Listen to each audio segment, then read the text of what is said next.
প্রায় 4 কিলোমিটার পর সকাল 6টা বেজে 30 মিনিট। ভালো লাগছে, ব্যাখ্যা করার মতো শব্দ নেই, জাস্ট ভালো লাগছে।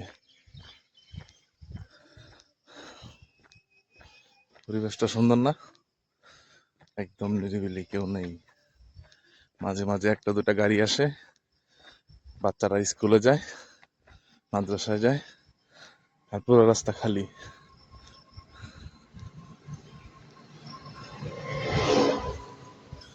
মানে নেচারটা দেখে মনে হচ্ছে যে আরো এই রাস্তায় হাঁটতেই থাকি। ভালো লাগার মতো সত্যি একটা পরিবেশ। এই ভিউটা দেখেন, রাস্তা থেকে অনেকটা নিচু, অনেকটা জায়গা। সুন্দর না? সুন্দর লাগার মতোই।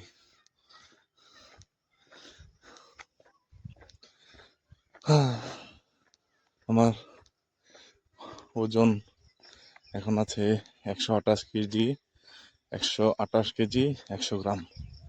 তো এই কারণে হাঁটার সময় নিঃশ্বাসের শব্দ শোনা যাচ্ছে হয়তো। তো আপনারা এই কারণে আবার বিরক্ত হয়েন না।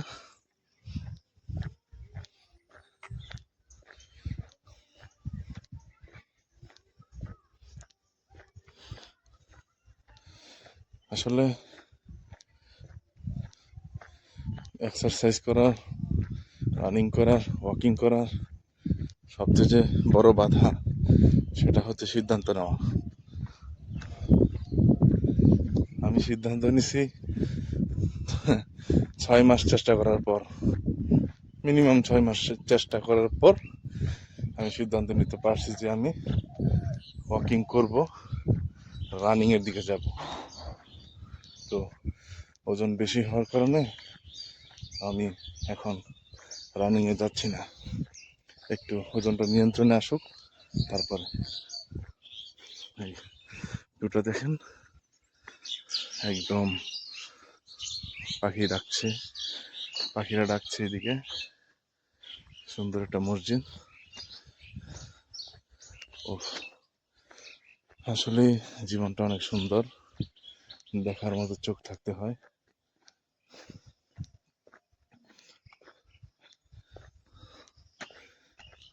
আসলে আনন্দ খুঁজে পেতে গেলে সকালবেলার একটু পাখির সুর শোনায় যথেষ্ট।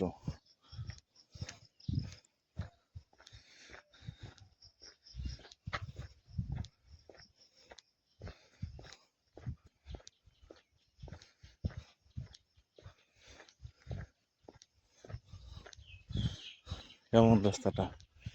সুন্দর না? একদম নিরিবিলি।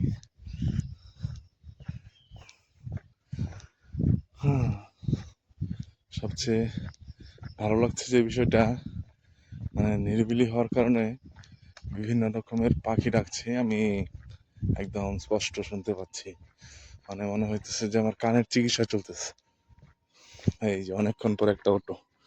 তো ঠিক আছে, রইলাম। আগামীকালকে আবার দেখা হবে। সালামু আলাইকুম।